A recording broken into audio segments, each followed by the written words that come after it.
Hey everyone, and welcome to the third level. This will be Colosseum, and first things first, go right here and push your way to the first secret.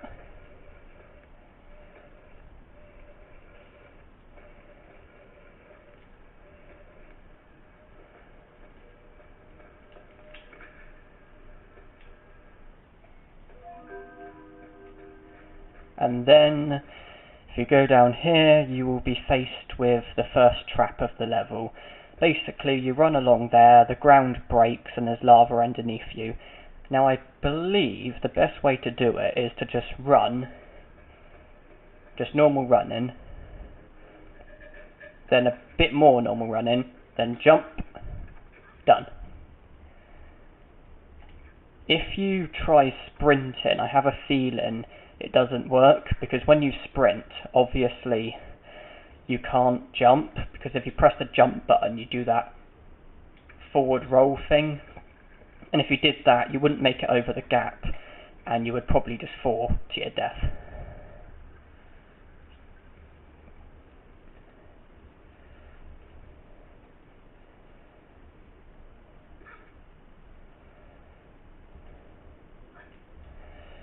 And just beyond here there's a slope which takes you down to a switch, though there's also a lion, and sometimes you can get a bit unlucky, so I'm just going to save.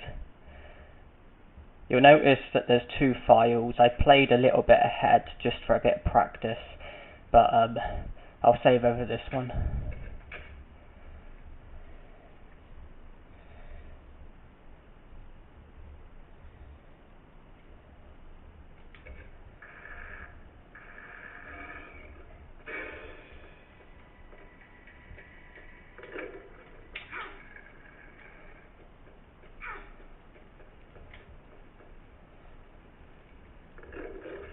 Yeah, I mentioned in the previous video that the absence of a kill statistics might be a bit tricky, especially seeing as in all my previous runs I went by the rules of it's only a kill if it shows on the statistics, and if it doesn't show on statistics it's not a kill, even if it really looks like one.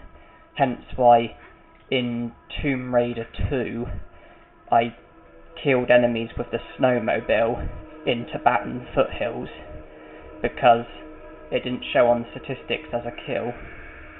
But obviously I can't go by those rules this time because there is no statistics. So this time I have to go by the rules of it's a kill if it looks like a kill, and that's not going to make the jump. Okay, I'm not going to make it in time, don't worry. And I am hoping to do a pacifist run for Tomb Raider Last Revelation with the same restrictions as this one, so secrets, glitchless, no kills. And I may have trouble at times deciding on what is and isn't a kill, because like Tomb Raider Last Revelation, where one of the earlier levels when you're driving in the car and you can run enemies over, it's like, well, is that a kill? Because in all the other, in Tomb Raider 1, 2 and, well, in Tomb Raider 2 and 3, running enemies over doesn't register as a kill on the statistics. So should it be a kill in Tomb Raider 4? Well, I would have to definitely say yes to that. But then, actually, I'll let the cutscene go and I'll carry on talking after.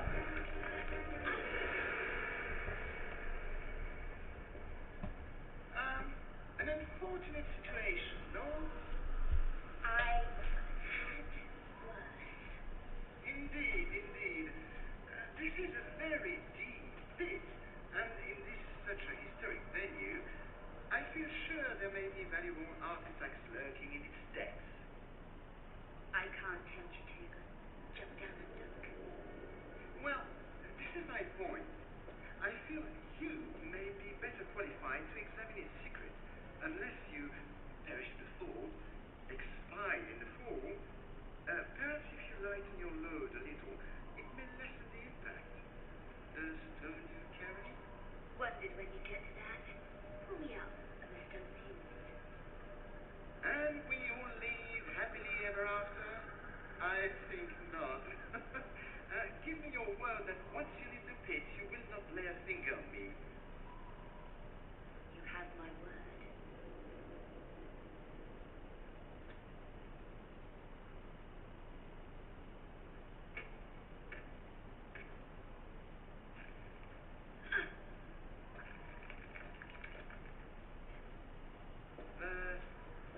Stone?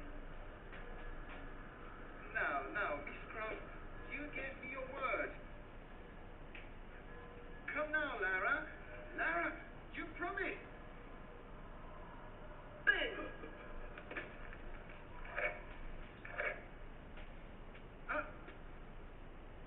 Could you find it in your heart to help me out? I appear to be slipping. Yeah, you know nothing would please me more. We have an agreement. Agreement? Not to lay a finger on you, remember, silly? Anyway, busy girl, got to go. But I...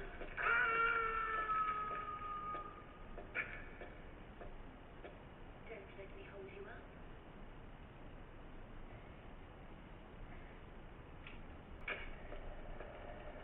And after that, you have to backtrack for the second secret.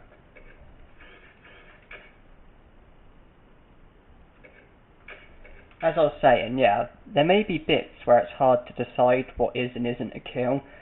For example, like, take the next level, the base.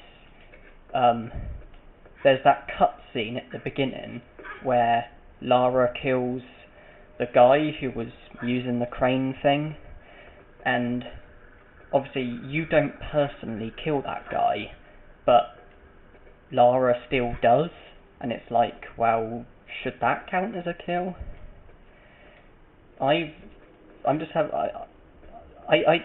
It's a bit tricky deciding, like, there's things that could be a kill, but they could not. I guess I have to use my own judgment.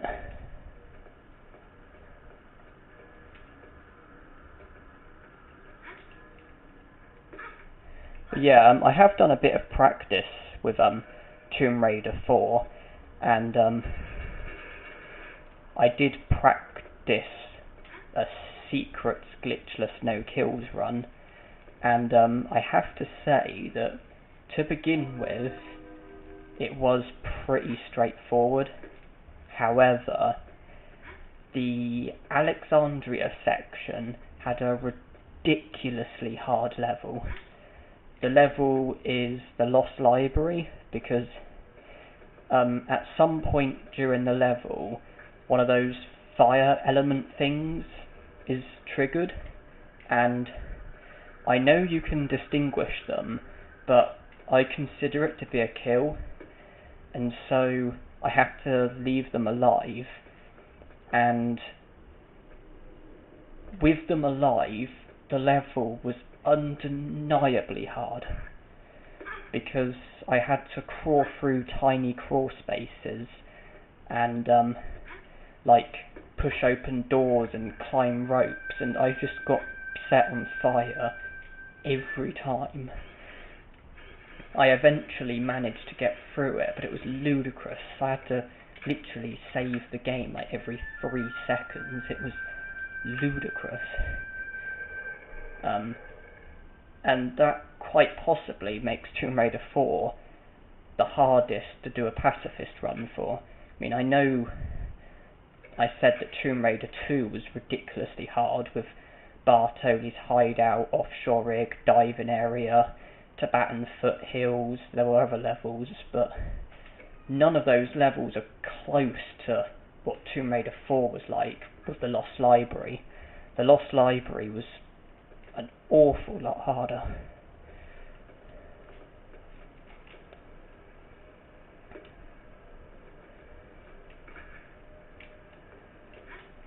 At some point, I'd like to fulfill my promise of doing blind LPs.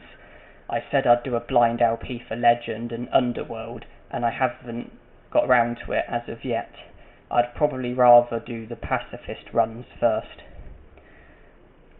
I recently got a PS3, and I recently got the Tomb Raider game that was released last year, and I haven't played it, and I'm not going to. It's another game that I'm hoping to do a pacifist run, a blind LP for. So obviously I can't play it yet. We have a mandatory kill. We have to kill one of the guys. I'll save in case I kill the lion, because there's a lion as well. But yeah, I got a PS3 recently, and I've ordered the Kingdom Hearts remake, another Kingdom Hearts remake, though it's not been released yet, and the Final Fantasy X remake, and I look forward to playing those. And I also look forward to doing the blind LPs for the Tomb Raider games.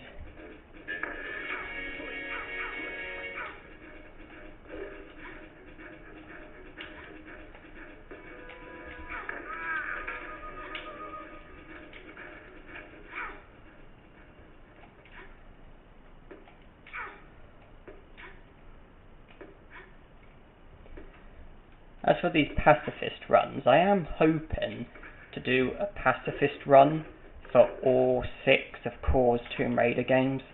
Because obviously I've already done 1 for Tomb Raider 1 and Tomb Raider 2, 2 for Tomb Raider 3, and I'm currently doing 1 for Tomb Raider 5. Tomb Raider 4 is next on the list. There's also Angel of Darkness, which is a bit of a tricky one for me. Because I'm one of the people who really struggle with the controls, and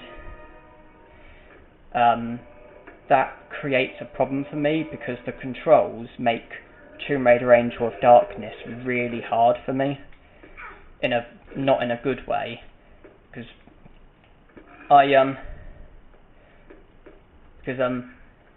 do have problems practically. Like I don't want to give graphic details, but I do struggle with things practically, and so I find the controls a lot harder than somebody else normally would.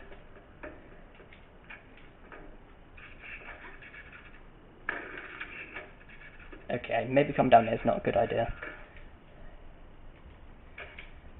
But yeah, I have trouble doing certain practical activities, and the controls in Angel of Darkness, I find them so hard. I have very, very little control over Lara. I'll try and do something, but she'll do something completely different, and it makes the game really hard for me. And I'm kind of worried because I don't know if I'll be able to adjust to the controls.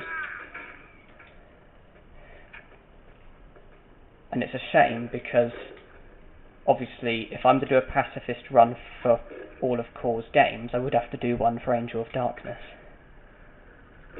Not to mention that I've only actually completed that game once, so it is my least played game.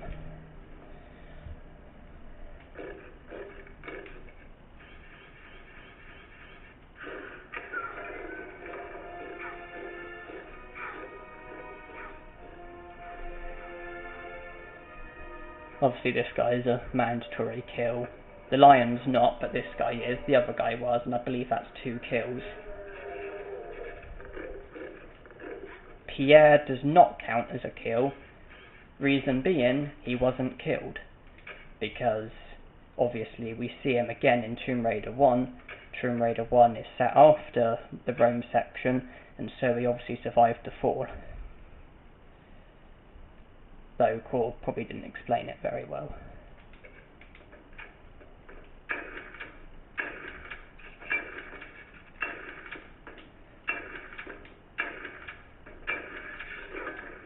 The annoying thing is, in this game, you don't,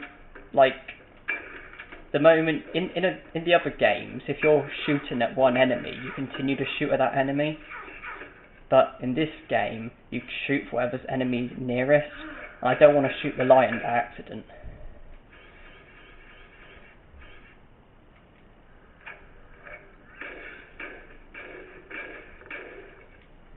I'm not too bothered about the health. I just want to kill the guy. I mean, at the end of the level, I lose all these items anyway.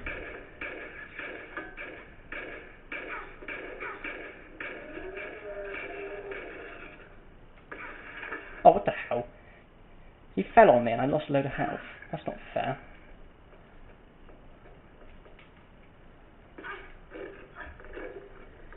Yeah, I watched a speed run for the second level, and yeah, both those kills can be skipped out with a glitch, but obviously I was doing it glitchless, so in the previous level I had to kill both of them nonetheless.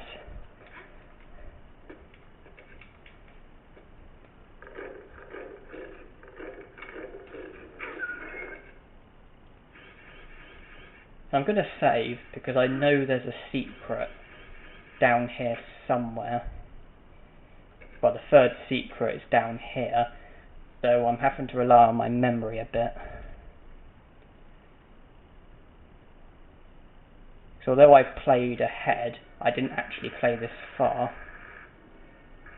But I know there's a secret down here somewhere. You pick that up, you complete the level. So maybe the secret is across here.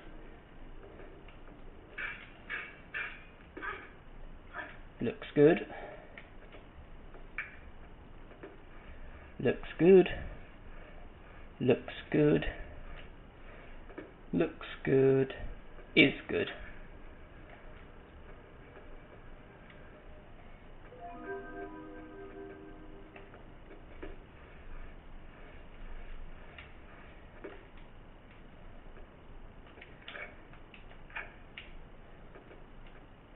I think I have Strawberry Smile 22 to thank for that, because I'm pretty sure it was his LP I watched when I saw that secret. 3 of 3. Good, good. And now we go to the, I think it's to the Big Bad Russian section.